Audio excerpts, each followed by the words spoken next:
And I say, hey, Jordan, this is Amanda. I want to let you know that we are live on YouTube and ready to roll in eScribe. So we can start at 3:05. Great. Thanks, Amanda.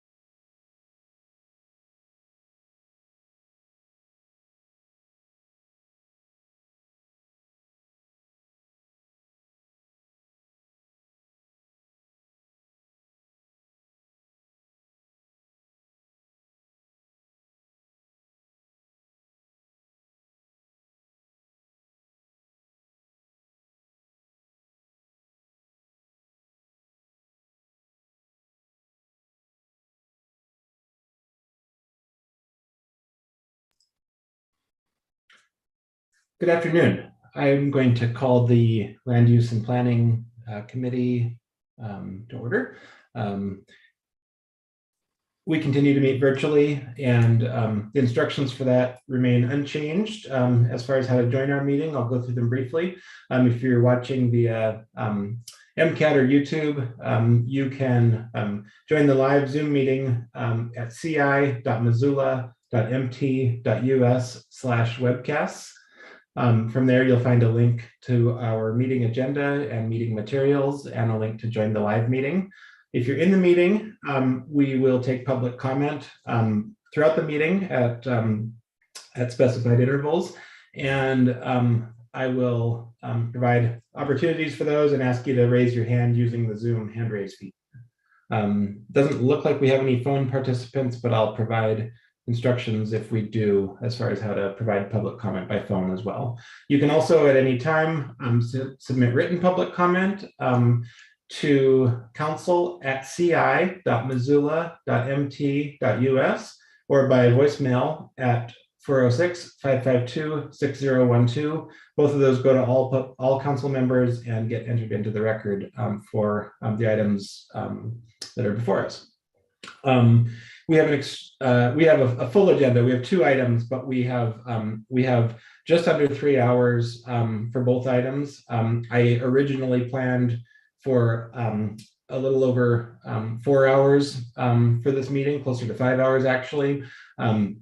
But council is at the tail end of a 10-hour meeting day, and so we're compressing, and some of these items are necessarily going to get held over to next week. So I ask for everyone's patience with that, and I ask for everyone's assistance in running an efficient meeting so that we can get through as much as possible. Our first item of administrative business is roll call. Amanda, can you call the roll, please? Yes. Anderson. Absent. Becerra. Present. Carlino. Present. Contos. Here. Hess. Present. Jones. Present. Jordan. Absent. Nugent. Here. Savage. Here. Cheryl. Present. Basika. Present. And West. Absent.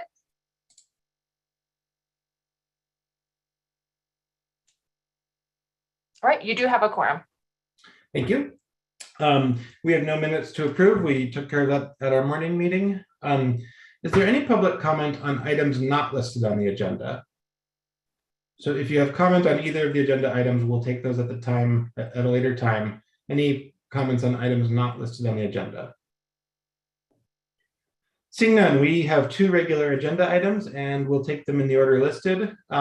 The first item should take probably no less than a half an hour. And so if anyone is here for the second item and wants to grab a cup of coffee or something, that's you're welcome to come back in. This is the phase development review for phase W2 and E1 of Heron's Landing subdivision. And we have Alex Item here to present the staff report. Alex. Thank you very much. Can we see the presentation screen okay? Yes, thanks. Perfect. Great. Well, good afternoon. My name is Alex Idem, and I'm here to present the phase development review for Heron's Landing subdivision phase W2 and E1. Preliminary plat approval was granted on September 21st, 2020 by City Council in 10 phases, subject to 25 conditions of approval. The subdivision will contain 347 lots on 72.11 acres and is within the RT 5.4 residential 2-unit townhouse zoning district with a Heron's Landing neighborhood character overlay. The Heron's Landing subdivision is located in the Swiptuckane area north of Mullen Road and south of the 44 Ranch subdivision, with George Elmer Drive splitting the area into a west and east side. Here's the full subdivision plan showing all 10 phases. The final plat for phase W1, shown in the dark blue color, was filed September 21st, 2021, and consisted of 41 lots total. This development review is for phase W2, shown in the purple color, and phase E1, shown in the yellow color. No changes are proposed to the phasing plan or the final plat submittal deadlines as outlined below this image. Here's the proposed plot for phase W2, which is located to the west of George Elmer Drive and will contain 31 lots on 10.70 acres. And here we have the proposed plot for phase E1, which is located to the east of George Elmer Drive and will contain 41 lots on 9.49 acres. So phase development review is mandated through state law and requires the governing body to hold a public hearing and conduct review prior to the applicant's ability to submit for final plat review. In this review, the goal is to determine if there are any changed subdivision primary review criteria impacts or new information that exists which would result in significant adverse impacts with the phase or phases under review that was not known at the time of preliminary plat approval. For example, there could be updated regulations and codes or new floodplain data that has been made available. If these circumstances do exist, the governing body is able to apply new conditions of approval or amend the existing ones. Staff is recommending several amendments to the original findings of fact and conditions of approval, and council may choose to either approve the phase development review with some or all of these recommendations, add new conditions, or choose to approve the phase development review with the original findings of fact and conditions of approval from the preliminary plat approval. Phase development review is not able to be denied. Any approved amendments to findings of fact are then used for the review and subsequent phases. After phase development review, the applicant may submit for final plat approval, which ensures that their submittal meets the conditions that result from the phase development review process. The city subdivision regulations include review of the following impacts from a proposed subdivision derived from state law. These are the categories you will find within the staff report. Please note that there are various minor changes to the findings of fact, conclusions of law, and conditions of approval outlined in the staff report. Further, after review from the applicants of the staff report, there are requested changes that staff is working through with engineering and city attorney and the applicants to work through those, and we will have an memo outlining these changes published prior to the city council public hearing. And so in this presentation, I'll be covering the major changes that happen specific to agricultural water user facilities and local services as it relates to non-motorized transportation. So we'll start by looking at the agricultural water user facilities criteria. Following the preliminary plat approval in September 2020, the city of Missoula attained all right, title, and interest in water rights held by the Hellgate Valley Irrigation Company on November 1st of 2021. Along with ditch easements and related infrastructure and appurtenances necessary to divert and convey the entirety of Hellgate Valley Irrigation Company's water rights. This includes the portion of Flynn Lowney Irrigation Ditch that crosses Heron's Landing subdivision. The city intends to retain ownership of the ditch easements it acquired from Hellgate Valley Irrigation Company through the Heron's Landing subdivision for the purpose of conveying water, either through an open ditch or a piped conveyance. Staff recommends added findings of fact number 6 and modified finding of fact number 7 as demonstrated on the slide to reflect these changes. The second criteria with major changes is non-motorized transportation. This includes a circulation plan, which shows a 5-foot sidewalk connection, as we can see in red, and also shows the original 10-foot wide secondary commuter trail indicated in blue. This trail extends from Roundup Drive near the southwest corner of the property along Flynn-Lowney Irrigation Ditch, then continues along Nesting Lane to Heron's Landing Drive, where it crosses at the intersection of Heron's Landing and George Elmer, then heads north and turns to the south side of Bell Tower Road and runs adjacent to Bell Tower Road within Common Area 19 and 22 and the Irrigation Ditch easement. The change to the commuter trail are shown in the green color. So instead of crossing George Elmer at the intersection with Heron's Landing, the trail will continue along the west side of George Elmer, then cross George Elmer north of the intersection of Heron's Landing Drive, then continue north along the east side of George Elmer Drive, and eventually connects with Pius Way, roughly 0.22 miles north of this subdivision. The secondary commuter trail will no longer be adjacent to Bell Tower Road within Common Area 19 and 22 and the Irrigation Ditch easement. The staff recommends the following changes to condition of approval number 20 to reflect the relocated commuter trail. Most importantly, a portion of that condition is the subdivider shall provide a 10-foot secondary commuter trail in the locations, dimensions, and within the right-of-way and easements proposed in the preliminary plat phased subdivision submittal and approved by City Council. And the changes except as amended along George Elmer Drive and deleted from the subdivision frontage along Bell Tower Road as shown in Exhibit 1. So now that we know that the city has obtained the Hellgate Valley Irrigation Company, which includes portion of the Flynn-Lowney Irrigation Ditch that crosses the Heron's Landing subdivision, and the city intends to maintain the easements, and we know that the secondary commuter trail no longer runs along Bell Tower Road within Common Area 19 and 22 and the Irrigation Ditch easement, as outlined in blue, the city authorizes and requires the subdivider to fill the open air ditch and install curb, gutter, 7-foot landscape boulevard, and 5-foot sidewalk along Bell Tower Road frontage in Phase E1 and Phase E3.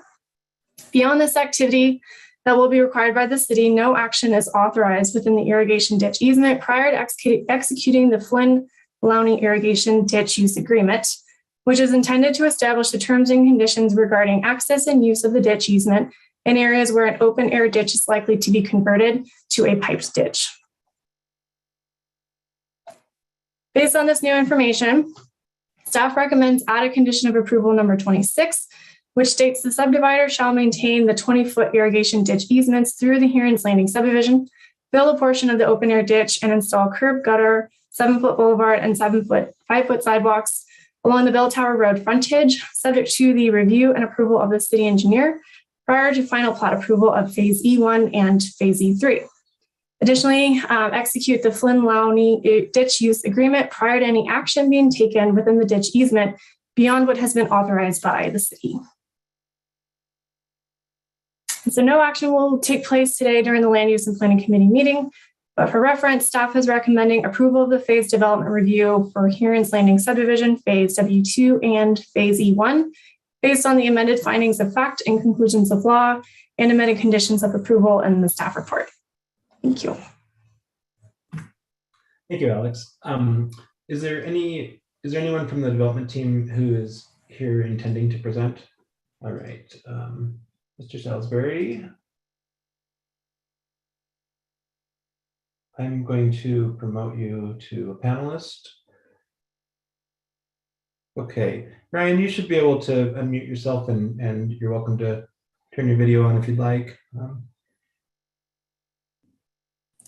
Thank you, Jordan. Let me see if I can get that blur taken off of the background so you can see. I'm here with Dustin Hover, who is also working on the project with me. And thank you, Alex, for your presentation. She covered a lot of the stuff that we wanted to, and we look forward to discussing with the city the memo that Alex mentioned that sounds like we'll get done this week and bring to City Council on Monday. I failed to introduce myself, Ryan Salisbury with WGM Group. I'm a principal engineer and the principal in charge for the Heron's Landing project. And if I may, Jordan, is it okay to share my screen? Yeah, go right ahead.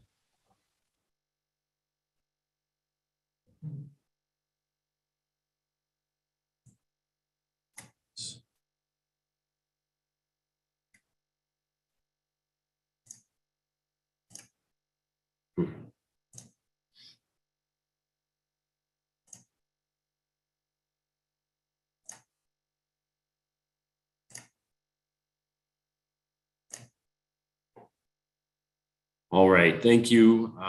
As Alex said, we're here talking about phase W2 and E1. Phase W1 was started in construction in 2021, and there was some sidewalk and alley work to finish here in 2022. And so phase W1 is completed and the final plat is recorded. Building permits are being submitted and construction starts very soon on residential units within W1. Just thought we'd give you a picture of what's out there today in phase W1 to show the progress that the project has made. And in regards to when we first saw the staff report and the findings of fact, we had some concerns about the ditch use agreement, but through conversations with city staff, it's our understanding that the irrigation ditch use agreement defines what can and cannot be done within the area of the city's prescriptive irrigation ditch easement. And so this use agreement is not needed for W2. The irrigation ditch does not run through W2. And for E1, we will only use the irrigation ditch areas for the uses as directed by the city in the amended conditions of plat approval for this phase subdivision that we're taking a look at today. So that was good news. We were uncomfortable with some of the language of the ditch use agreement. And then one of the other things we plan to talk to Alex and the city about is the use of the word maintain. That's referenced in regards to the easement width. And our client is concerned that maintain could mean weeds, debris in the ditch, maintenance of the ditch. And so we would prefer to talk with the city about word more like the developer shall dedicate an easement as opposed to maintain, so that it cannot be misinterpreted in the future the way it's being interpreted today. And then I wanted to mention to city council, the irrigation ditch was existing during the subdivision, the original subdivision process. We worked with the ditch company at length during the subdivision process. The only thing that has changed is the ownership. And Alex had this drawing. I figured I'd have an exhibit in case there was questions or interest in city council in regards to the ditch location. And the one thing, these are some suggested edits. The word maintain that you'll be seeing on Monday is that we would like to find some language that is the developer is a little bit more comfortable with. And then we also feel that the city has a prescriptive ditch easement, which is does not contain any official granting documents. It's a very old ditch. It's been around for a very long time. So we'd like to discuss further with city staff that we will show the center line of the ditch. And we believe that the easement width varies in some locations, which will take me to my next slide. Well, I'll go back a slide actually, but in this area along E1, the irrigation ditch is centered on, part of it is on the Flynn Ranch side of the property line, and part of the ditch is on the Heron's Landing side of the property line. So we believe that it's a 10-foot dedication here, which is city right of way today, and 10-foot dedication on this side, to give you an idea of things that we'd like to continue to talk about here later this week. And then another point of clarification in regards to condition 20, the developer is comfortable building the curb gutter and sidewalk along the south side of Bell Tower, as was indicated in Alex's presentation. But we're concerned and would like to discuss further the language of the condition 20, that it is not, could not be interpreted that the developer is responsible to build the shared use path north of the Heron's Landing boundary. Alex's diagram was showing, I believe, for city council's purposes, so you know where the shared use path is intended in the future. But it is the developer's understanding that we will only build it to this point at the northern boundary of Heron's Landing, and then it would be a future project, potentially the build project. And so here's our suggested language that we've emailed the city staff earlier today, and just have not had time to be able to set up a meeting to further discuss that. So those are the items that I had. Jordan, if there's any questions, we'd be happy to answer them. Sure. Thanks, Ryan. Thanks for the presentation. I have a question, and I don't know if it's probably for the applicant team as well as for Alex. We do have a statutory deadline to act on this, that's approaching rapidly, and it sounds like we have a few unresolved issues to work through. Do we anticipate any issues with coming to resolution on those between now and Monday, or are we pretty close? I think we're pretty close. Okay. And Ryan, from your side, that do you have any concerns about the timeline? No, I think we're pretty close to. Alex was out of the office on Monday, so I spent some time talking with Mary McRae, and so I do feel like we're pretty close. Okay. Okay. Everything you've presented is straightforward to me. I don't have any questions. Do any other committee members have questions? All right. I don't see any. Would anyone from the public like to comment on this item?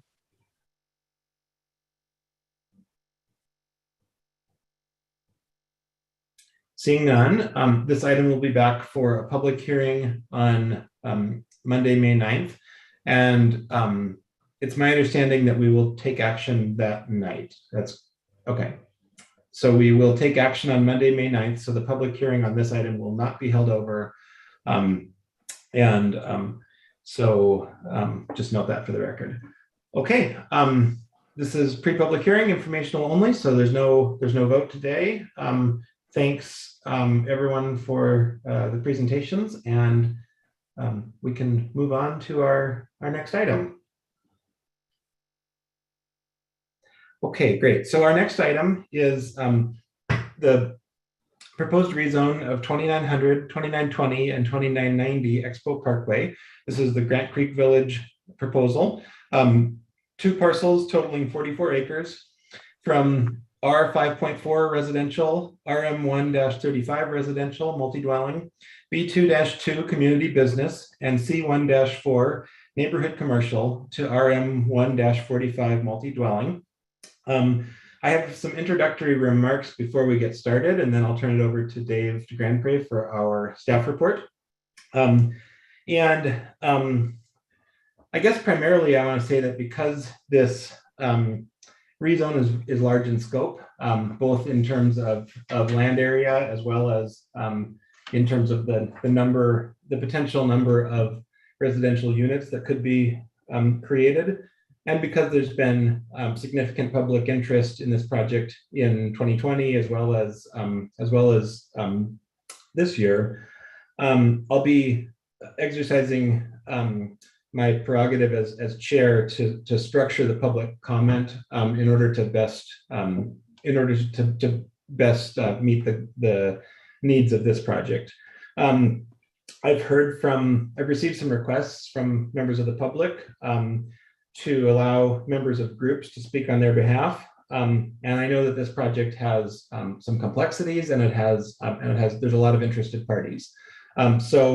Given the complexity of the project, the requests from members of the public, the ongoing remote format for committee meetings, I'm going to structure the time fairly rigidly, and I'm going to stick to that structure.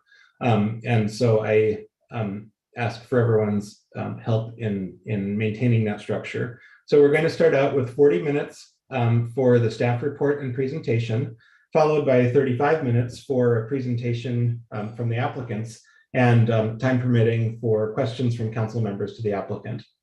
This sets the stage with the staff report and the draft findings of fact that are in the staff report. And it sets the stage for our public comment. At that time, we'll take maybe a 5-minute break if time permitting. Then we'll move on to comment. And I'm going to structure the comment more like the state legislature does. Rather than having a per person limit at this time, I'm going to have an opponent limit and a proponent limit. So we'll do those separately. We'll do opponents for 35 minutes, and then proponents for 35 minutes. And like I said, while I'm not going to enforce the typical 3-minute limit per speaker, in order to provide groups like neighborhood associations the opportunity to speak on behalf of their members, I will ask for commenters to respect that we have a number of people here that wish to provide individual comment as well. And so I just ask for everyone to be succinct and to respect the time. In advance of this meeting, I asked that anyone wishing to share visual content as part of their comments, whether it's maps or presentations or photos or other visual content, submit that content in advance in order to be included into the public record, and we'll make sure that that gets uploaded. And lastly, this meeting is going to be tight. We are going to run out of time. This is a pre-public hearing, and so this will be back for the beginning of the public hearing on Monday, May 9th. We'll have this back in the Land Use and Planning Committee next week. So there's at least 2 additional opportunities and potentially more. But I will commit to ensuring that the public has adequate opportunity to engage in this process, and that council has adequate time to ask questions, to understand the project, and to deliberate about the project. So with that, thanks for indulging me in that introduction, and I'll turn it over to Dave DeGrandpre for our introduction. Dave. All right, thank you, Jordan. Good afternoon, I'm Dave DeGrandpre, and we'll get the slideshow going. Dave DeGrandpre with City of Missoula Development Services, here as your staff representative on a rezoning application to rezone 2900, 2920, and 2990 Expo Parkway from R5.4 residential, RM1-35 multi-dwelling, B2-2 community business, and C1-4 neighborhood commercial to RM145 multi-dwelling. To provide a little bit of context, the first few slides, I'd just like to give you a little bit of background. So Montana law provides certain parameters. It grants cities and counties authority to zone, also provides procedures and criteria for things like zoning amendments as we're seeing today. And Missoula Title 20 flushes those out. Unlike a subdivision, a rezoning is not conditioned. There aren't conditions that can be applied to it. It's either a thumbs up or a thumbs down vote. And the idea is that the zoning in one district within a city is the same as that zoning as it's applied elsewhere. So you don't have, for example, RM 145 that's applied in this area that would be different from another part of town. A little bit of context for the area and the site. As you can see on the photo, and as Jordan described, the property is broken into 2 distinct parcels. There's a northern parcel and a southern parcel. The property was a gravel pit. It's reclaimed now. It's largely flat.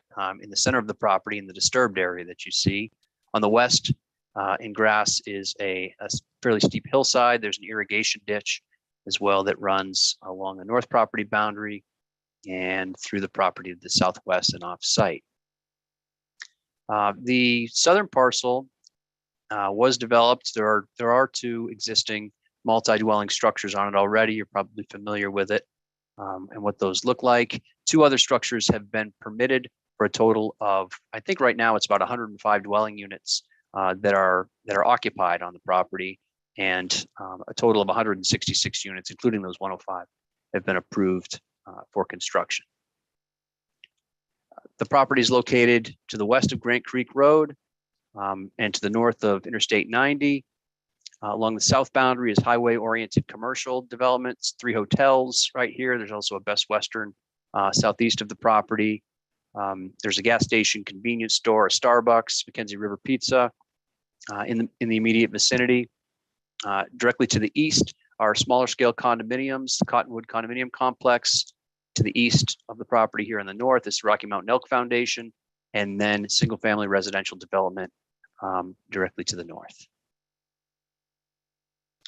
In red, you can see the city limits, and the point of this slide is just to illustrate that this property isn't on the edge of the city of Missoula. It's well within. There are hundreds of units, or hundreds of homes, I should say, primarily single family but hundreds of homes to the north of this property. I guess I've kind of covered this slide already. It's intended to show surrounding land uses. This is really a key slide because it explains the existing zoning. So it's something to emphasize, I think. So right now, both of these properties have multiple zoning districts. It's called split zoned. And that makes for an interesting and somewhat complex rezoning process or even development process. So on the north property, you can see there's along the north boundary, there's R5.4, that's a single family residential type district. The bulk of the property in the brown shade is RM135, that's a multifamily. And also there's a sliver on the north property of C1-4, that's a commercial zoning district. Down on the southern property, there's a C14, there's B2-2, that's a neighborhood type business, and there's also RM135. So both of these properties have 3 zoning districts. So how does that work in practice? The way that Title 20 addresses situations like this, it calls them split zone parcels. And essentially what it means is the most restrictive zoning applies. So when you've got a parcel with more than one zoning, the strictest zoning applies, or the most restrictive applies. So what that ends up being, the effective zoning on these properties is the northern property is effectively zoned R5.4. Again, that's a single family type residential district. And the southern property is zoned effectively RM1-35. So I'll talk just for a couple of minutes about the existing zoning and show you what it really amounts to, what could be built on the property with the current zoning as it exists today. So I mentioned the north property is R5.4. It's a single family district. The minimum lot area, minimum area per home is 5,400 square feet, maximum height of 35 feet. And then all told, after hillside reduction density is applied, 156 units could be built on that northern property. So those would be single family homes. On the southern property, the effective zoning, as I said, is RM135. That's a zoning district that allows not only multi-dwelling, all types of dwellings, all building types. So you could build single family homes, duplexes, multi-dwellings, etc. The minimum area per unit is an important number. That's 1,000 square feet per unit. Again, 35-foot maximum height. And then all told, at the end of the day, on the southern parcel, 339 dwelling units could be built. So that 156 plus 339 is 495. So that's the maximum number of units that could be built on the property today. But I want to go into under the current zoning, but I do want to go into that just a little bit more. Those are gross numbers. So those are maximums. And what I mean is, when you're developing a property, you have to put quite a bit of square footage into things like streets, parking, setbacks, landscaping. So those would all reduce the number of units that could be built on the property. Unfortunately, without developing site plans that comply with zoning and subdivision rules and have road rights of way and things like that, that's really the only way to determine the realistic number that could be built on the property. So I can't tell you exactly what the maximum number of units that could be built because I don't know. But in gross numbers, 495 is the max. And then this is the proposed zoning district, the RM145.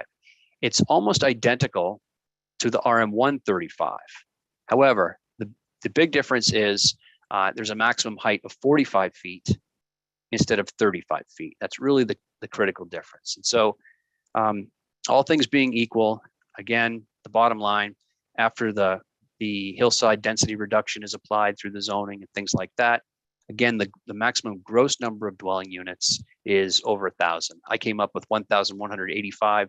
The developer with engineering came up with a little bit smaller than that, a little over 1,000. But in any event, that's the gross number that could be built under the proposed zoning. But again, I want to go back to the concept that figure does not take into account area needed for parking, for circulation, for landscaping, for activity areas, setbacks, et cetera. So, but at least it provides you with a little bit of context.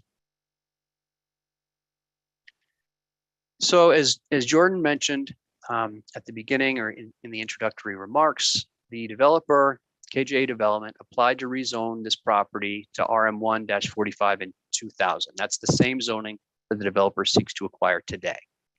Council did not approve that motion. And so the developer is coming back with a similar request. At that time, City Council and the Planning Board had very thorough, informative discussion, thoughtful discussion about the proposal, but reasons cited for not approving the request were concerns about compliance with the growth policy. There's concerns with one ingress and egress in the event a fire occurred either near the property or further up Grant Creek. The lack of safe non-motorized transportation facilities in the area, potential traffic concerns that weren't maybe adequately addressed in the application, and climate-related goals, things like and congestion-related goals like single occupancy vehicle trips, emissions, lack of transit, etc. So what's changed? As you all know, the housing situation has continued to get worse, I would say, in terms of demand outpacing supply, affordability issues. On the parcel, 166 dwelling units have been permitted, and some structure or two structures, as I mentioned, have been built. Hopefully you've seen those. If not, I can show you a picture here in a little bit. But in my mind, that's important because it shows you the type of architecture, what the style, and just how it looks on the land. So I think that's helpful. There's also, I think, more concrete. There is a new southbound turning lane on Grant Creek Road.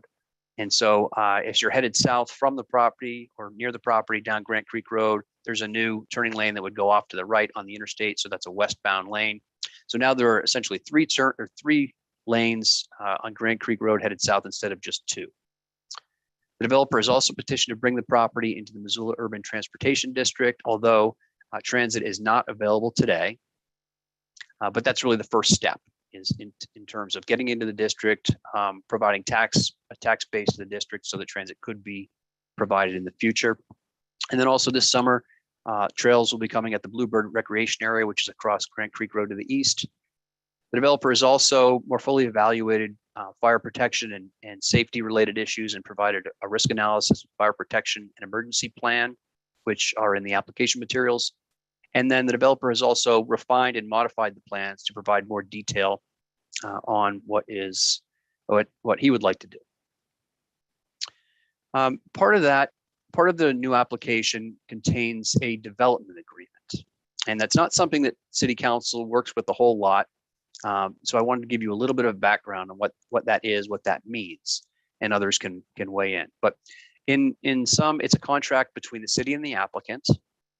It runs with the land, and under the proposed development agreement, the developer has proposed a maximum of 700 residences, which of course would result in fewer vehicle trips, potentially fewer impacts and things like that.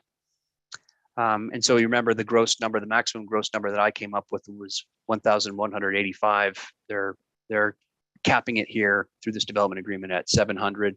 Also, there are more developed plans, things like a community center, recreation areas, swimming pool, hiking trails, potential daycare, storage, community garden, dog park, things like that. But I do want to point out, and I think this is really important, that I think while the development agreement and the site plan that the developer provided are nice, they're helpful. It's nice to see the intent. I would caution you and say that it's very important for council to decide whether the rezoning, decide it on its merits, decide whether it complies with the review criteria or not, regardless of the development agreement. The development agreement was offered by the applicant, but did not weigh into the assessment, the staff assessment and recommendation, because it's not one of the review criteria that we have. So I think it's something that we should discuss. I encourage council to discuss it, explore what it means, and things like that. But I think it's important to know that because we can't condition a rezoning, we can't add conditions. So we couldn't say, yes, we'll approve the zoning so long as the development agreement is put in place, that you need to kind of set that aside a little bit.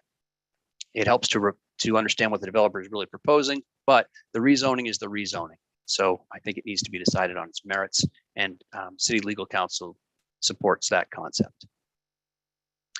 So I'm going to run through the review criteria, but not in strenuous detail. The staff report lays out an analysis of the proposed rezoning under the review criteria. What I do want to do, though, is really hit the growth policy and zoning related issues. And then if we have questions, or if you all have questions, we can go into some of the other review criteria in greater detail, either today at the public hearing or next week.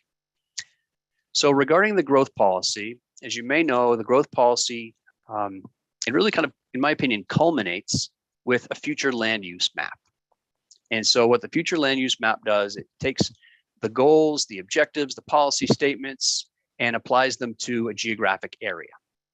In this case, the majority of the property is designated as residential high, residential high density greater than 24 dwelling units per acre. So that's the recommended land use designation on 87% of the property. And that's shown, of course, in this kind of greenish brown color. The remainder of the property, it's about 5.6 acres or 13%. That's designated or recommended as regional commercial and services. And so just quickly, what those mean: residential high, greater than 24 dwelling units per acre. That's pretty self-explanatory, right? It's what was decided through the growth policy development process is this property is really appropriate for higher density residential development. The regional commercial and services down in pink, that's more of a, well, you can see the types of development that have occurred to the south. So you've got hotels, restaurants, it could be, car lots, it could be manufacturing, it could be, it's really a pretty wide open type of growth policy designation. But importantly, the growth policy provides for the growth policy future land use map that I just showed you kind of provides big picture designations for the general types of development that are supposed to go, that our community has decided should go on the property. But it doesn't get down into the fine grain of what zoning is appropriate.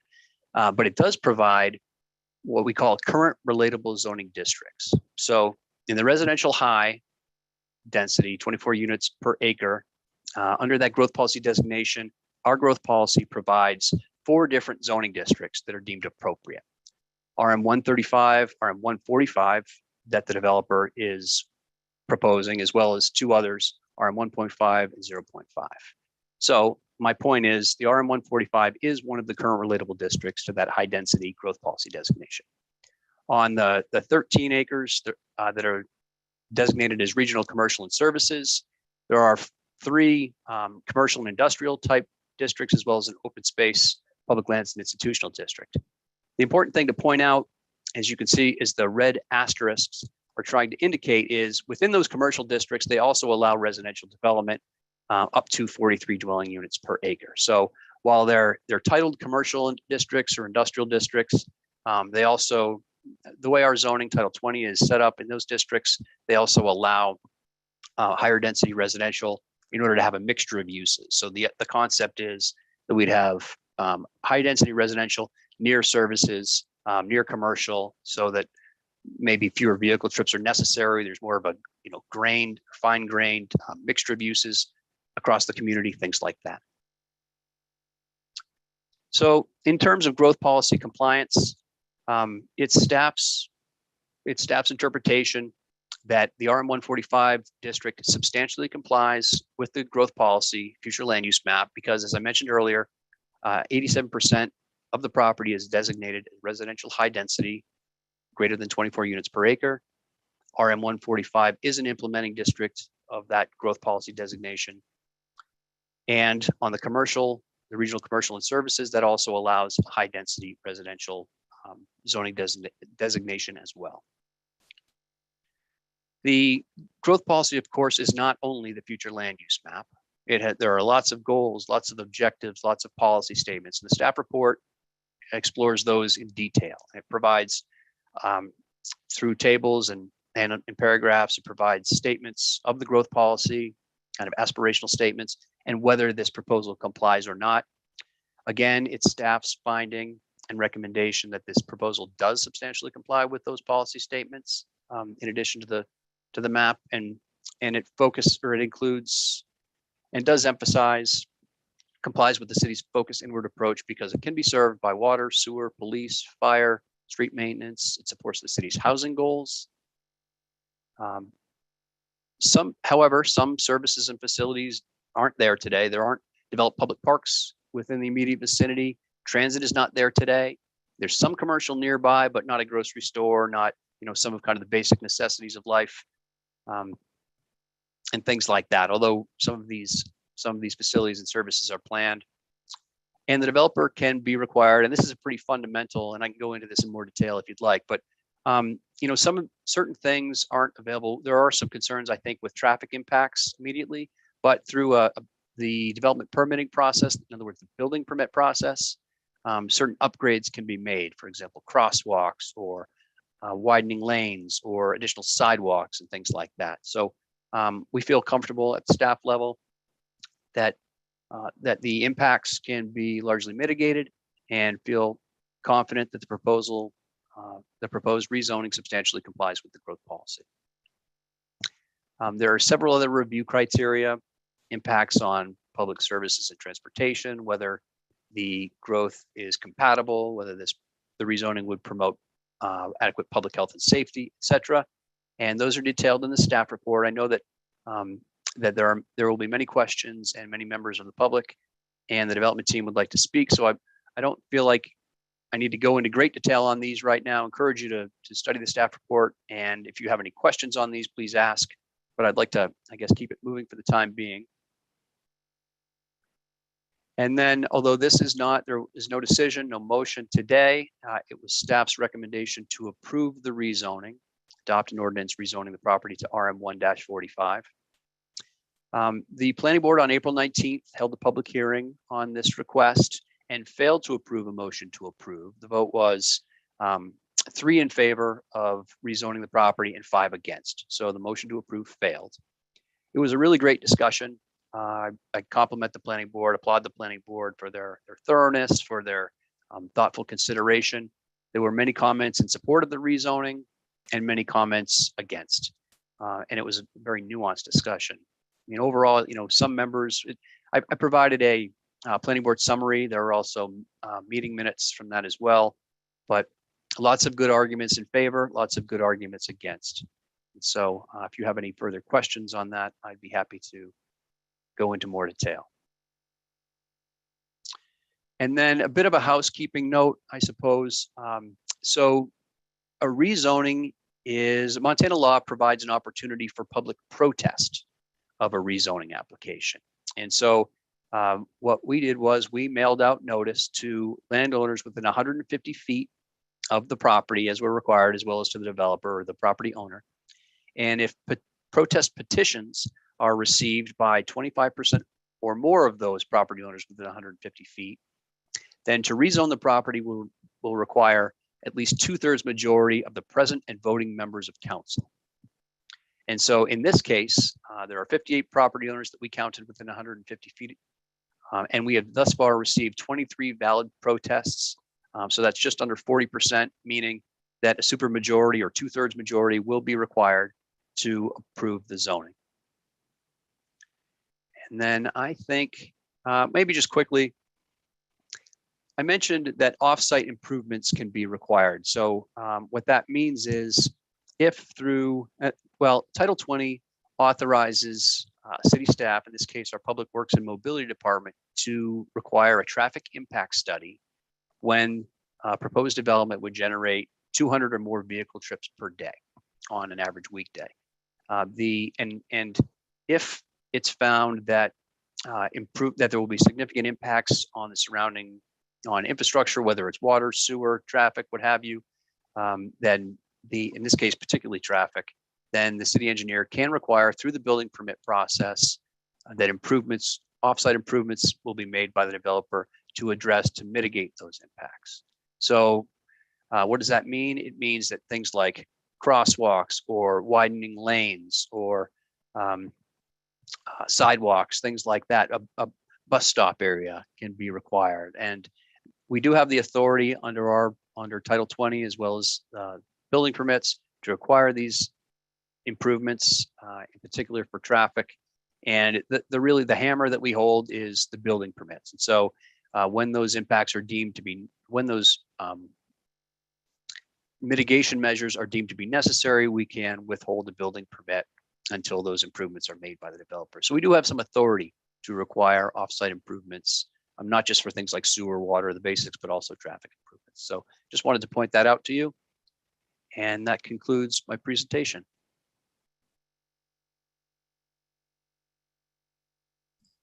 Thank you, Dave. We have about 15 minutes scheduled for the staff presentation yet, and so we could at this time take questions from council members on the staff report and the proposed zoning action, or any specific questions that anyone has about zoning. I'll pause here. Amber, go ahead. Thanks. Thanks, Dave. I'm curious, when you're talking about the mitigation efforts and the building permit is where we would kind of require that for traffic mitigation. And it's off-site, but what are, like, I guess just thinking about that site in particular, like where would you, I know we're not deciding that exactly, but right now, but I mean, where would that even be possible on the roads, like widening the road and things? I'll show you a picture. Let's see. Okay, so share my screen.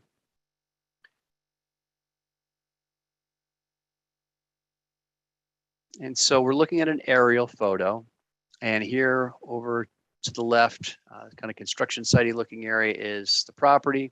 Here's Stonebridge Road. The Rocky Mountain Elk Foundation is to the north, and the Cottonwood Condominiums are to the south. So on Stonebridge, there are a couple of spots where there isn't a sidewalk on the south side of the property. So the developer could be required to install a sidewalk, for example. There will be some trails over here. This is city Bluebird recreation area. So I think it'll be important to try to bring people or allow people to safely cross Grant Creek Road and get over to what will be a trailhead here soon, probably starting this summer. And so a crosswalk with a rapid flashing beacon, for example, could be required of the developer at some point. There might be a little bit of room here. One concern is with southbound traffic coming into, where the interchange is. So there's a stoplight, I think probably right about somewhere in here. And there's a right-hand turn lane for traffic that would go westbound. It's not a very long turn lane. And there is some concern, I think, expressed by city staff so far. And we're still in the process of reviewing the traffic impact study, providing comments. It's kind of an ongoing iterative process, but there's the potential to widen this lane or lengthen this lane a little bit, at least by 2 or 3 cars, so that cars can stack and it won't impede cars that want to go, or drivers that want to go right and get on the interstate. They can get off to the right, and then people who want to go straight can move through. So there are just some opportunities, I think, to make some improvements like that. I'm not a traffic engineer and don't pretend to know all the answers on that, but those are just some examples.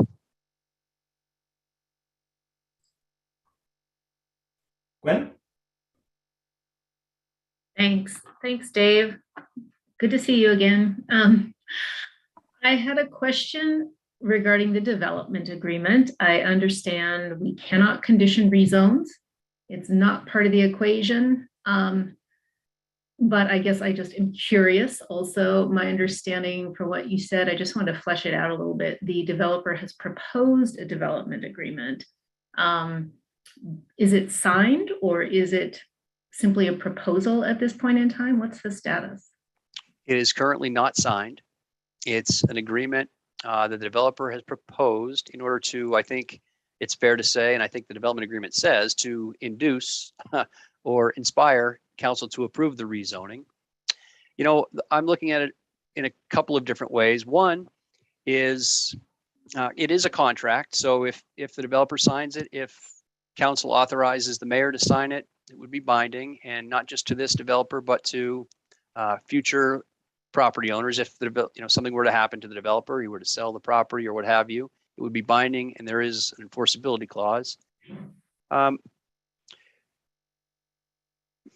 but it's, you know, it's something that we would have to enforce. If someone wanted to do something different other than what's on the development agreement, we would have to enforce it. So that would take some action. I think what the developer's trying to do is, you know, I mentioned that the site plan, that the developer's plans, I think are a little more refined, or at least a little more transparent today, on the table today. And I think the developer is trying to come up with a way. It's a little bit clumsy, to be honest with you, you know, but the developer's trying to I think, show you what is planned and provide some level of assurance. The hard part is Montana law doesn't really doesn't contemplate this sort of thing in a zone change. I mentioned you can't condition it, so it is a little clumsy, a little clunky, but and I think maybe the developer can address this in a little more detail as well from their perspective.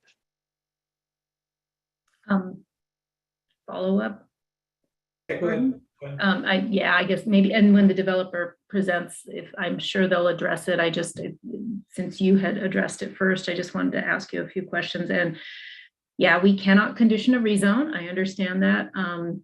This is kind of a parallel process or product out there that it's a little unorthodox.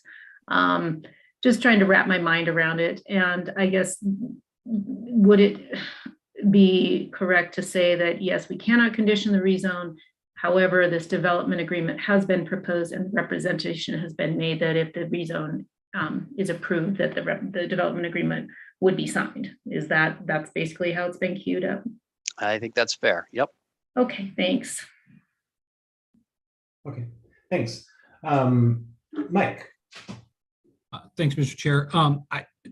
Question on the development agreement, and I guess just following up Councilwoman Jones. A development agreement would have to have approval from council for the mayor to sign. Is that what you said? Yes. And it is not signed now, and there's nothing in front of us that's going to ask for that to be signed prior to this zoning going through. That's correct. And I think just, you know, there's some nuance to this. I think, you know, we don't want to try to get ourselves in a position where we're vulnerable for opponents. Like, let's say the council were to approve the rezoning.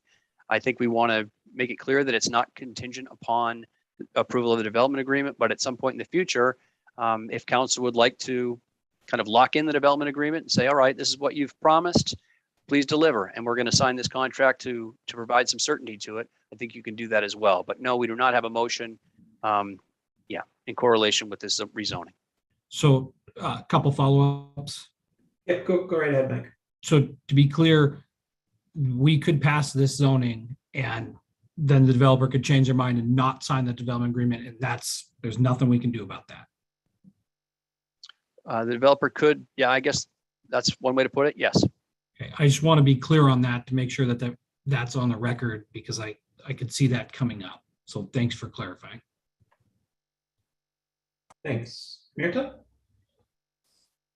Okay, you read my mind, Mike. I was just gonna ask that question too. I guess I just wanted to clarify that the development agreement then could be predicated on this rezone. So that could open that legal question about whether it is, in essence, conditioning the rezone. So I think it's a really tricky tool that we have at our disposal right now, but I think it's important to know that I just worry about the legalities of the perceived condition of this rezone as an issue. And Dave, I just wanted to also clarify in your presentation, one of the criteria is about correcting a wrong or correcting a land use / zoning mismatch, if you will. But I want to make sure that we understand that. Is that let me see if I can. I'm sorry, it's 4 p.m. and my brain's a little foggy. It's the relatable land use designations and zoning that you presented. One of those is the current zoning. One of those is RM 1-35. So can you further explain why why this is a contradiction between land use and zoning, because one of the relatable zonings for the land use designation is what's currently on the ground or what could be used for development of the property. Sure, I'd like to share my screen again.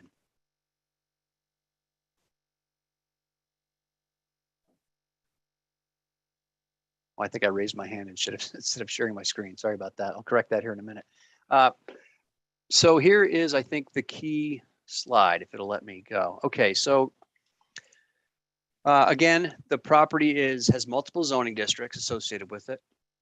And the predominant or the effective zoning on the north parcel is R5.4.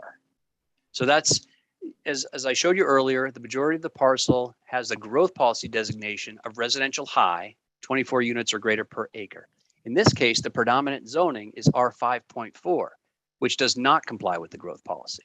So in a sense, the developer is trying to bring the property into greater compliance with the growth policy than the predominant zoning that exists today. However, on the southern parcel, the RM 135 is the predominant zoning.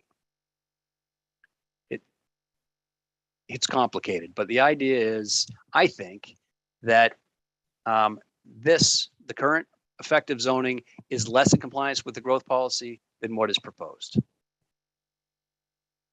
Does that make sense? Yep, thank you. So it seems like the parcel boundaries and the zoning districts are and the split zoning present significant challenges to developing this parcel. It seems like either a minor subdivision or a boundary line relocation or some combination of boundary line relocation and rezone would be required in order to correct the split zone nature of this. Is that fair, Dave? That is fair, yeah. Well, yes. And I guess, and I believe that any subdivision or subdivision exemption action could not create new split zone parcels. So there would most likely need to be a rezone and a boundary line relocation or the creation of 4 parcels. So we got 4 zoning districts and two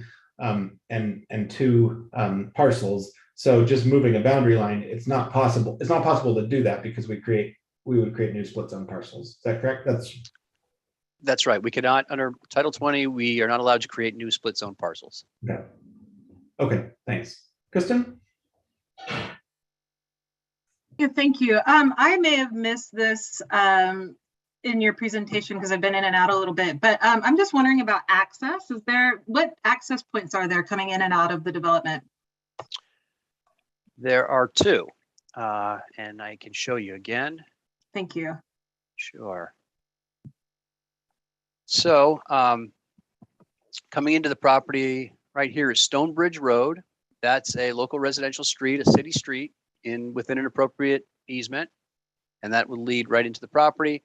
And the property, the existing residences, the existing apartment buildings are accessed from Expo Parkway, also a city street. Okay. Is there access that's going to be available off to the west side at all? Or is that, off at whatever that says, Old Indian Trail? Yeah. Oh, that's a trail. Okay. Well, so it's a road called Old Indian Trail. I do not know if that's a public road or not. Okay.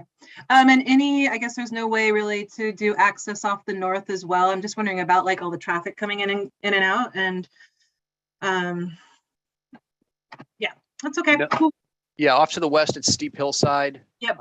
And then there is, maybe at some point in the future, in fact, some people we did receive a letter requesting that from Old Quarry Road, this is a single family residential development to the north, that there be some sort of an emergency access easement in case, apparently they have a bridge that crosses Grant Creek that blew out in 2011. And so they're hoping to acquire some sort of an easement to be able to get out of this property or use this property to get down to Stonebridge or Expo Parkway at some point in the future. But that's not really on the table for us right now. Okay, thank you. Thanks.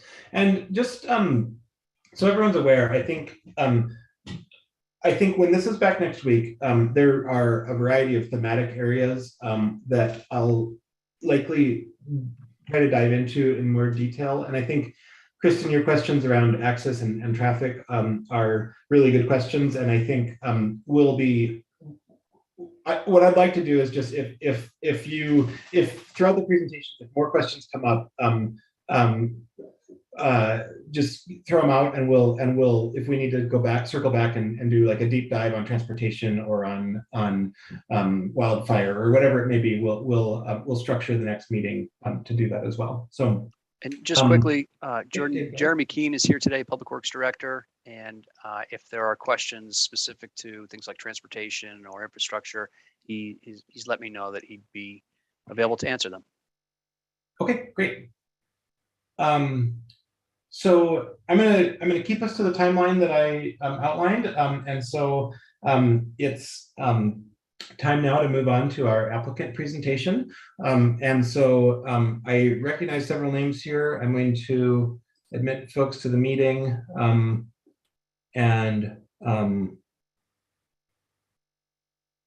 so I've got Voith Engineering entering the meeting, and if there's anyone else from the applicant team who needs to be able to present during this time, please raise your hand and I'll add you in as well.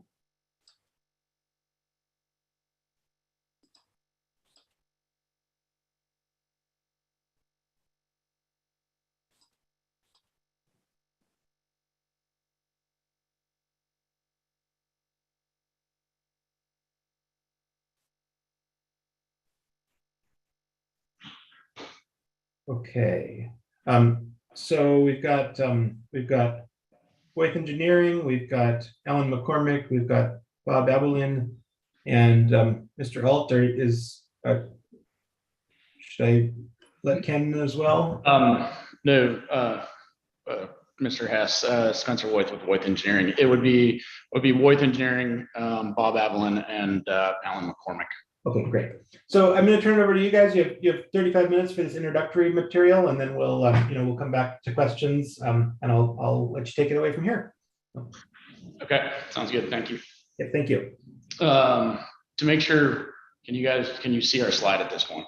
Yes, we can. Thank you. Okay, thank you.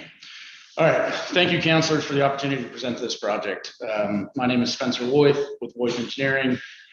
The team on this project is comprised of Voith Engineering, Hoffman Morgan Architects, and Ken Alt, or KJA, as the developer. Ken Alt has developed a number of past projects in the Missoula market, and he is currently constructing the multifamily build at Grant Creek, and you will see that in our presentation. We are here this afternoon to present his request for this property to be rezoned RM 145. Mr. Alt is also voluntarily entering into a development agreement, which will place restrictions on this property to help address community concerns. Dave did an excellent job presenting the background of this project and the regulatory planning documents. We'll quickly reiterate the merits of this rezone request to RM 145. So Grant Creek Village encompasses two parcels at the mouth of Grant Creek drainage adjacent to Interstate 90 that are in a former gravel pit. Our Missoula 2035 was approved by the Missoula City Council on November 23rd, 2015, and uses the criteria discussed at depth within the document to recommend a land use residential of high density for both parcels. Again, as Dave said, residential high density recommends a development density of 24 to 43 dwelling units an acre. Relatable zoning districts are RM 135, RM 145, RM 1.5, and RM 0.5. RM 135 and RM 145 both allow for the same density calculation of up to 43 units per acre. The main difference is the height of which the buildings can be constructed. One of the main reasons we're requesting the taller building heights is it gives us the opportunity to create more open space throughout the development. And it is important to reiterate that this future land use map is a graphical representation of the goals and the objectives of the growth policy. This map was created through a public process that included focus groups, steering committees, neighborhood councils, planning board, and was ultimately approved by the city council. Mr. Alt's parcel also falls within the boundary of the 1980 Granite Creek Area Plan. In Montana, neighborhood plans are approved by local governments as an extension of the growth policy document. So it's important that we consider the 1980 area plan. Under the 1980 plan, Grant Creek Village is split by two recommended land uses: high density single family and medium density multifamily. It's important to consider the extents of these land use designations, as they are closely related to the zoning districts regulated in Missoula's Title 20. Comparing these extents of the 1980 area plan to the existing zoning provides an important context to the existing zoning. Additionally, it points out that for 42 years, this has been planned for high density development. So you can see how the Title 20 district boundaries are closely related to the 1980 area plan. The majority of the property is zoned for multifamily building as envisioned by both 1980 plan and the current growth policy. The property zoning, as it was approved by council, would have allowed 1,100 units to be constructed. However, as Dave mentioned, we've got this quirk in Title 20 that creates a split zoning and essentially downzones the entire parcel to R5.4. This creates a zoning that is in direct conflict of the our Missoula 2035 growth policy. We can compare the extent of the proposed development to the existing zoning districts to understand our request for a rezone to RM 145. You can see the smaller scale buildings are proposed in the northern region of the development, as envisioned by the high density single family designation from both 1980 and the zoning of R5.4 under the current zoning. However, we're back to the Title 20 that prohibits parcels with two zoning districts. So the northern parcel would be entirely R5.4 and bring the existing zoning out of compliance with both plans. Our proposed development would comply with the existing zoning district boundary, existing district boundaries without the split zoning provision. So Mr. Alt requests that the entire property be rezoned RM 145. Based on community concerns and in response to those concerns, Mr. Alt is voluntarily entering into a development agreement with the city and placing restrictions on the parcel. This development agreement will restrict Grant Creek Village to 700 dwelling units. This will limit the density of the overall project to 15.89 units per acre, which actually falls below the our Missoula 2035 recommendations, but is still very much in line with the densities recommended in the 1980 plan. Similarly, next door, Cottonwood Condominiums have a same density in the medium density multifamily category at 10 dwelling units per acre. So with the development agreement, there's some other things that we'd like to highlight in those provisions. The development agreement was, as I said, created in response to community concerns voiced at both rezone hearings, several meetings between Mr. Alt and the Friends of Grant Creek in 2021. The development agreement primarily provides assurances to the community on the ultimate density and the overall scale of the development, a maximum of 700 units. In response to some of the concerns about lack of parks and recreational facilities in the area, Mr. Alt is formalizing his intent to build a pool, to preserve hillside on the property as open space with a no-build zone and hiking trails, construct a playground on the property, dedicate a large contiguous open space right in the center of the development for further recreational opportunities. And to give you a context or to show the scale of the open space, when we can overlay a football field in there to see the size of that. The request to go to RM 145 allows us to create that open space. We can get the same unit counts out of RM 135, but then the buildings become more dense, and that's not the development we intend to build That fourth floor gives us the opportunity to create this open space. At several meetings, community members did voice concern about pet control. So we agreed to construct a fenced dog run for pet exercise and place dog waste stations throughout the development. During the previous rezone hearings, one of the bigger community concerns related to the lack of public transit in the area. Unfortunately, there is no perfect solution, as public transit requires both dense population and a user base and funding. But the development agreement lays the foundations to help bring public transit to the area. First, we've petitioned to be included in the Missoula Urban Transportation District for mountain line service. And we've committed to constructing a covered school bus and a transit shelter on Expo Parkway.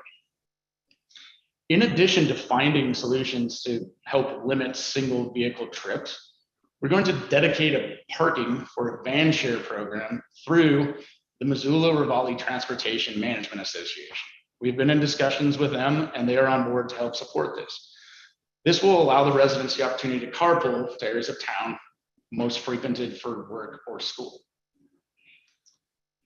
The development will provide co-working space in the central clubhouse. This co-working space will allow for those with remote jobs to work somewhere other than in their house without needing to drive to a library or a coffee shop or to another co-working space downtown. Numerous concerns have also been voiced about the neighborhood character and the uncertainty of the layout of the final development. So Mr. Alt is providing increased setbacks to help mitigate these concerns. The development agreement will require a 115-foot setback from Prospect to the north, a 30-foot setback from the Cottonwood condos and the Rocky Mountain Oak Foundation to the east. And due to a utility easement, the Cottonwood condos are actually set back 40 feet from the property line. So the buildings will have an overall separation of 70 feet between developments. And in this 70 feet is already exists mature trees, fencing, and landscaping. Finally, Mr. Alt is committed to improving crosswalks in the area to mitigate connectivity issues in the existing infrastructure. As Dave said, the city has the ability to do that at building permit, but we are offering that in the development agreement now. There are ample outdoor recreational opportunities in the area, and these slides will show you a few of those amenities.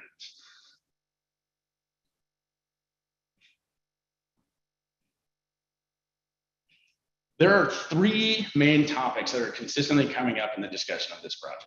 The first is fire and emergency management.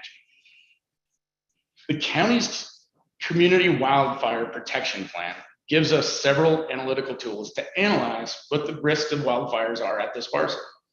The first is the Wildline urban interface, which includes two subdivisions, the interface and the intermix. This parcel is primarily interface with a little bit of the hillside margin in the intermix. This is a similar designation to the vast majority of the city, including University of Montana campus, the Walmart on Brooks, the Walmart on Mullen, and the airport. Here's an enlargement of the parcel in the immediate vicinity. So you can see most of our project lies within the interface, which provides less risk than the intermix shown in the darker orange. The second tool provided by the Community Wildfire Protection Plan is called the Wildfire Hazard Assessment. Grant Creek Village is rated low to moderate. And again, this is similar to other areas such as that of Lower Rattlesnake, the airport, and again, Walmart on Brooks. You can see that the higher risk ratings begin further up the canyon. Implications of these mapping and analytical tools were detailed in the risk analysis report prepared by Bruce Suneran, president of Fire Logistics. Bruce served as the Montana State Fire Marshal from 1992 to 1997, and previously as the chief of the Missoula Rural Fire District for 12 years from 1980 to 1992, prior to starting his fire safety consulting business. Bruce met and consulted with the Missoula Police Department, Missoula Fire Department, Missoula Sheriff's Office, and the Missoula Office of Emergency Management. They analyzed evacuation risks and concluded that given the risk rating of this parcel, the proposed development does not significantly alter the fire risk to properties further up the canyon and would not create unmanageable evacuation situations. You can see this on the slide, a quote from Missoula Assistant Fire Chief Gordy Hughes. This quote acknowledges that the development does very little to impact Grant Creek drainage risks and the risks of current residents. In fact, the risk of Grant Creek Village or any of these other urban parcels at the mouth of the canyon needing to evacuate is very low. And if they did evacuate, would most likely be the last developments to do so. So to reiterate the key points related to emergency management, wildland urban interface designation is comparable to much of urbanized area of the city of Missoula. The wildfire hazard assessment risk is comparable to much of the city of Missoula. Within the development itself, fire risks are negligible. Higher risks begin further up, and there is a low likelihood that Grant Creek Village would need to contribute to evacuation traffic flows. All buildings in Grant Creek Village will be equipped with automatic fire sprinklers. And finally, the proposed rezone does not change the risk ratings or evacuation hazards compared to the existing zoning. The rezoning proposal is a request to codify the zoning that was approved by the council previously. It's not a question of, is there going to be a development in this location? Development will occur here. However, based on the statements of the assistant fire chief, it will not affect the evacuation. To further continue the traffic conversation, let's take a look at a really high level look at traffic counts. So a traffic study has been provided as part of our submittal, but sometimes we get bogged down in some of the nuances of the traffic. So let's look at it very simplistic. And we're going to look at it at two different build out scenarios. One thing also on the infrastructure is, and we're talking unit counts, is in the city of Missoula, where there are impact fees that are required to be paid upon building. And to help mitigate some of those impacts, our quick calculation shows that if we were to build out the way we wanted to, it would contribute slightly over $1 million to the city to be used for infrastructure improvements. Okay, as shown on the screen, you'll see the daily traffic counts based on our proposed development agreement criteria. So 700 multifamily units would create 3,808 daily trips. If you go and you analyze it under the existing zoning and accounting for the split zoning provision, which downzones the property to R5.4 on the back, we still create 3,320 daily trips. This 3,000, so we have 500 units creating 12.8% less daily traffic counts. But if you look at it from a different perspective, we can add an additional 200 housing units by only increasing the traffic 12.8%. The development agreement reduces the number from 1,185 to 700 units, which is a reduction compared to the last time we were in front of council of just under 2,400 daily trips. Neighborhood character, another question. There are existing 4-story buildings directly to the south, and further to the south, Interstate 90. To the east of this development stands a large warehouse of 45 feet in height. On the northern edge of the development, there's a 35-foot elevation difference, which will ensure the rooftops of the development actually remain below the rooftops of Prospect. This, along with a 115-foot setback, allows us to create a very generous transition from this development into those existing houses. As you can see on the next few slides, there have been 2 buildings already constructed just off Expo Parkway. These buildings are the model for what we hope to continue through the rest of this development. These renderings show vision for the development and what will be formalized through the development agreement. Thank you for their time and opportunity. We have Mr. Avalon of Avalon Traffic Services and Alan McCormick, who are both presenters that will follow me up. Thank you. Thank you.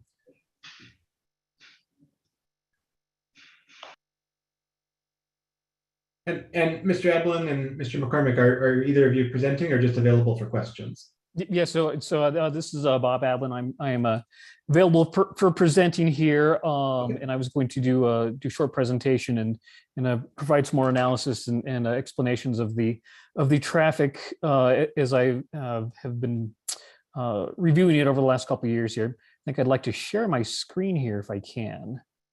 Go right ahead. Find the right one.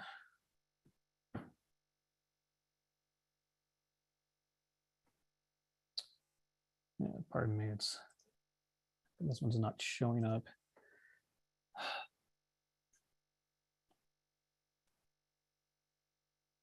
Yeah, well, I guess I'll skip that part for now. That's okay. I'm gonna share something from here in just a moment, but I'll just kind of go over a brief overview and kind of talk about a little bit about the traffic and a lot of the questions that have come up over the last couple of years regarding the analysis that we've done and all on the conclusions we've come to during the review of this project. I guess I've been looking at this project for almost 3 years now. We've gathered quite a bit of traffic data over that time. We've pulled data from different sources. We've looked at the different scenarios that the developer was planning to construct on the property. And overall, I think one of the things I would say is that, I've been to now, I think 5 or 6 of these different public presentations and hearings on the project, and have gotten all sorts of different comments and reviews of the traffic, and people have brought up issues. And over that time, I've actually never changed any of my conclusions or recommendations as it applies to this project. It's pretty easy to nitpick traffic and say, oh, you didn't look at this particular scenario, or this wasn't quite right, or this has changed since then. But in some of the things we've modified and adjusted over that time. But in the last 3 years of looking at this, nothing has actually changed significantly in the reports that I've been preparing for the project. Brief overview of the project as we're now looking at it. The last incarnation that I analyzed was for the 700 units. That's going to create about a 60% increase of traffic volumes on the southern end of Grant Creek Road, and then distributing into the city of Missoula. And Mr. Ablin, I want to interrupt you briefly. We're seeing your Windows folder with the looks like 2 video files, but that's okay. I wasn't sure if you were intending to present something else. So I'm trying to get it. I was going to have it bring up my Microsoft screen, but that wasn't showing. So rather than fight it, I'll just tell you. Okay. If I can, if we need to stop and try to make this more presentable, I can do that too. But no, that's fine. Just go right ahead. For now, that's okay. But thank you. So I think one of the most important things that has come out of the analysis so far, and this has been consistent through the entire time that we've looked at it, is every time we've pulled historic data for all of the roads around that area. And this is mostly not even our information. This is the official City of Missoula information and the Montana Department of Transportation information, looking at 7 different traffic count sites in and around Grant Creek, the interchange, North Reserve. In the last 10 to 12 years, none of those traffic volumes have changed. That entire area is actually has very low traffic volume growth as it is being recorded out there. Things are obviously changing in the area, or Missoula is growing in general, but every time we pull the traffic information, it's about the same. For the short term, there's really no reason to imagine that traffic volumes are going to change out there that over the next 3 to 5 years, based on all of our current information that we've been pulling up, like I say, from the city of Missoula and from the Montana Department of Transportation. As far as the project goes, I think one of the biggest questions is, how does the project affect traffic impacts along the different road segments? And how does that compare to existing volumes? And what are the traffic volumes compared to other potential development scenarios you could have out there? The current development scenario, we have 700 dwelling units. That's equating to about 250 AM vehicle trips, 300 PM peak hour trips, and 3,800 total daily trips. to try to get some kind of comparison for what that would look like if it was developed differently. If you developed it instead of as 700 dwelling or apartment units and changed that to 350 single family homes, which create quite a bit more traffic, we actually have almost the identical amount of vehicle trips from the project. If we look at the peak hour, it's almost the exact same number in the morning, 260 compared to 250. The peak hour trips in the evening are actually slightly higher. The overall daily is a little bit lower, about 3,300 compared to 3,800. But overall, the traffic impacts are very similar when you compare 700 apartment units to 350 single family units. If we look at the other development scenario that the presenters at Woith had discussed earlier, if we look at 350 apartment units and 150 homes for that 500 unit number, again, it's almost the exact same numbers. We're looking at 250 morning trips compared to 240 morning trips. The afternoon is almost identical, 310 trips compared to 304 trips. And the numbers go on. You have slightly more daily trips with more apartment units, but when you're talking about your peak hour, that peak loading, it's virtually identical. So we start running through this information through the analysis software and trying to get what the impacts are on the roads. The primary thing that we use for doing the impact analysis for intersections is the level of service using the highway capacity software. That's from the Transportation Research Board, Special Report 209, and then using the Synchro 11 traffic simulation software.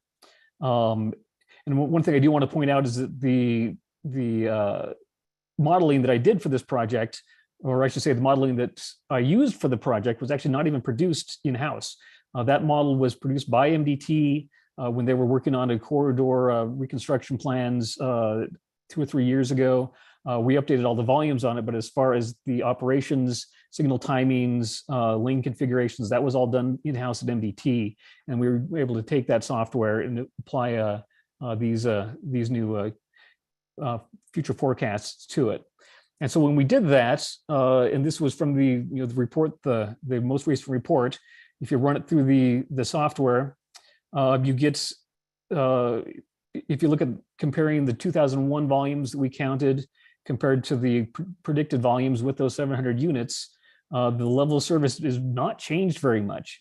It goes up by 2 to 4 seconds at most intersections, or in most legs of the intersection, and the actual level of service grades don't actually change with 700 more units coming out from there. One thing I actually did find out very recently, and this was based on the review that was done of the traffic report, is that since the analysis that we did in 2001, the MDT has since then has gone in and retimed that traffic signal, actually lowered the signal phasing lengths at the intersection. That's based on the fact that MDT had gone in and added the new lanes, added the new through lane, added the right lane to try to make that southbound approach work better. And if you look at the operations numbers with that new signal timing and the new lanes that MDT has included on that section of road, the intersection level of service and the intersection delays are going to be lower with this project than they were last spring with the old timing and the old configuration of that intersection. So even with all of the new traffic, all 700 units, we're actually getting 3 to 5 seconds less delay at the intersection with that new operation of that signal. And I have one more thing I kind of want to show you really briefly if I can, and I'll pull this together. There was a lot of questions like, okay, so how does this intersection work when it's really bad? And I said, okay, well, pulling up the intersection operations as they are now, it actually looks pretty good. But I wanted to do a model of say, let's blow this intersection up, let's make it bad, and let's look at what that looks like using the level of service software, which also comes with a simulation model. So I'm pulling up the simulation that I did on a scenario that I'll tell you about as we get into it. So this is the intersection, and this is actually a hypothetical situation. of how the intersection runs. You'll be able to see the cars coming in. You see the signal phasing running. But this isn't the existing operation. This isn't even the operation with the proposed 700 unit development. To try to break this intersection, I loaded 2,000 units into the Grant Creek area, 2,000 additional units compared to what's there now. That's 10,000 vehicles a day, additional traffic. Oh, except for this isn't the right one. Oh, go ahead. Bob, sorry to cut you off. We can't see your screen, but I think we're running a little bit short on time here. So but this is really neat. Okay. Anyway, I'll just really briefly tell you the results. At any rate, loading 2,000 units onto that intersection, the level of service went down to F. There's quite a bit of backup, but it actually functions at 2,000 units, and we're only proposing 700. So I think that's the perspective I want to provide here, is that with the new improvements that MET made at that intersection, it has a tremendous amount of more capacity than it had in the past. And even doubling or even tripling the traffic coming out of that road, you're going to have, of course, you're going to have some additional backup, but it's not anywhere near what you even had prior to all this going on. And one other little point that I want to do, and I wish I could show you this on if it's not sharing, but one of the things that also showed up in the simulation is that right turn lane, which is great to have. It's very important that right turn lane, southbound right turn lane, be there, but it doesn't ever carry any traffic in the sense that there's never any backup on it, because as soon as you get onto that right turn lane, you can instantly turn on to I-90. It's good to have it there for vehicle queuing and slowing vehicles down in the other lanes, but trying to extend that right turn lane to improve the level of service doesn't actually do anything, because no one's actually ever stopped in it.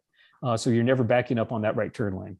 But I think I'm running over here a little bit, so I will go ahead and give this back to Woith for more questions, and I'm absolutely available to answer questions from the counselors as needed. Okay, thanks for that. And we'd welcome if there's a way to share the video files into the public record so that we can watch them. We'd welcome that. And I believe Mr. McCormick is up next. Nice to see you, Alan. Good to see you as well, Jordan, and thank you to the council members for letting us present. My name is Alan McCormick. I'm an attorney with Garlington, Lawn and Robinson, and I represent KJA Development. We reviewed the staff report. We appreciate Dave's hard work, and we concur in the results of that and his evaluation. Dave talked about the quirk that's at stake here, and the quirk is very interesting. Effectively, prior to Title 20, and arguably now, this parcel is zoned for the project and would allow the project that Ken wants to develop. The quirk is, as Dave mentioned, that Title 20 introduced a new way to interpret split zoning. And the effect was basically to rezone this entire parcel without going through the proper public process to provide notice to the applicant or notice to the landowner that the zoning was going to change. That's arguably a due process violation. And that's part of the reason for asking for this request, is to correct that quirk. Compare that to the county zoning right now. You can click on their mechanism and it'll show you whether or not your zoning is going to change under the county's new zoning proposal. Little box pops up and it specifically says your zoning is going to change. Click here to find out how. That never happened with this parcel. It was a quirk that was only discovered when Ken went through the process to develop the property the first time. So there's a good opportunity here to restore the zoning to what has been in place for the last 40 years, consistent with the growth policy. Jordan, you brought up a good question. Why don't you just do a boundary line adjustment? Well, boundary line adjustments are not possible when you have split zoning. So it's a mechanism that will always require a rezoning to take place. And there's no easy route to fix this. Let's talk about the development agreement. It's got an interesting history. The history of that is that after the council denied the first project, the development team reached out to the city after a bit of time went past and said, okay, we heard the public, we heard the council. You've got some concerns about what is actually going to take place on the property. We asked the city, would a development agreement be appropriate in this situation? The city considered it. The city responded back favorably, said yes. So for the last year and a half, we have gone down the path of creating a development agreement with the city's blessing. and worked with the city. We've traded edits. We've said, how do you want this to look? What is a format that makes best sense? Because the city has used these agreements in other contexts. The 50 acres at the corner of Mullen and Flynn uses a development agreement. Some of the other projects use development agreements. It's not a new thing. And so it's been done in the past. We only learned last Friday that the city had some concerns about including the development agreement in this process. Here's why it exists. You guys, members of the city council, like to know what project is going to be built. We can call this an incentive, we can call it not an incentive, but rezonings are always incentivized by knowing what the project is that's going to be carried out. The other thing we heard loud and clear is that members of the public expressed significant concern that the analysis was not taking into consideration what could be built, not what Mr. Alt is saying is going to be built, but what could be built. And so effectively they were saying, because you don't know what's going to happen here, you must deny this rezoning. This time around, Dave has taken into consideration the full impacts. The traffic analysis you just heard about took into consideration the full impacts. And I'm not talking about 700 units. I'm talking about 900 units. I'm talking about 1,000 units. Those impacts have been taken into consideration. Nevertheless, to help with assuage the public's concerns, we said, all right, you want a guarantee of what happens? We'll give you a guarantee of what happens. So you can see what the project is that you're going to get, and there can be some enforceability. So it's a voluntary effort. We met with Friends of Grant Creek multiple times, met face-to-face, met by telephone, met by Zoom call. We met with the Rocky Mountain Elk Foundation. We listened to their concerns and we said, what can we do here? Some of those are embodied in Ken's project. Some of them are not. That's sort of the nature of the give and take, but I don't want anybody thinking that we did not reach out to the people at the stakeholders and say, what do you need? What do you want? What would look good? What kind of conditions could occur in terms of the development itself? Everybody knows you can't condition development. We've reviewed and are aware that you have a legal analysis from the Friends of Grant Creek calling this development agreement improper. It is not contract zoning. The danger in contract zoning is that you have predetermined the outcome of the zoning, which eliminates the public process. If by contract ahead of time you agree what the outcome of the zoning is going to be, you've eliminated any ability for the public to participate. That is clearly not the case here. We're about to get into lots of public participation before you decide whether you accept this or not. It is not a condition of zoning. The zoning will remain in place. It is a voluntary covenant. It's an agreement that can be executed by the city to simply say, this is how you're gonna carry out the development. It's not required, it's not necessary, but it is a reaction to the prior process of saying, we heard you, you want to know what the project looks like, here's what it's going to look like. Then the next was, well, but you might decide to do a different project, or you might decide that you want to take advantage of the full scope of the development. Dave calculated there's 1,185 potential units. That's before parking lots. That's before your zoning required activity areas. That's before all of the roads, the infrastructure that goes in place. There is no ability to do 1,185 units. The actual number gets us much closer to the 700 that's being projected. So if you don't want to do the development agreement, if you have concerns about its legality, don't do it. You're still going to get a project that is much closer, well, probably 700 units, just as Ken is proposing, because that's the project that he spent a lot of money designing to get to this point today. So let's talk about the impact. It's important to note. I'm sorry to cut you off. We're running at the end of the time allotted for the applicant. Can I ask you to wrap it up, and we'll make sure we'll certainly come back to you in future meetings as well. I'm on the last part, and I'll honor your request for certain. Let's talk about the impact. We're not here to talk about a decision of whether there are 0 units or 700 units. That's not what's being asked. We're here to talk about the incremental difference between what can be built under the quirk versus what could be built if you grant this project. So we're talking about 200 units. That's the impact. What is it about those 200 units that create an unacceptable wildfire risk, sorry. What is it about the difference between 500 units and 700 units that triggers an unacceptable impact to wildfire issues? What is it about the additional increment that triggers an unacceptable amount of traffic issue? You can already build 500 units on it. What is that increment? That's what we're talking about here. It's not a question or a decision about can some units go there. We're talking about that incremental difference. We know there's a housing crunch. We know all neighborhoods are going to have to take fair share of the growth that the city would accommodate even without a housing crunch. So we're here to answer your questions. We're here to take into consideration your concerns. We appreciate the staff's work and we appreciate the opportunity to present. And thanks, Jordan, for an extra minute. You bet, Alan. Thank you. And we are out of time allocated for this, so I'm going to hold questions, and we'll come back to that. And we'll, like I said, today is a quick survey, and we're going to have time for a deeper dive next week. I received a request for a brief recess, so what I'd like to do is it's pushing on 4:50, so let's come back at 4:55, and we'll head into our public testimony. Thanks, everyone.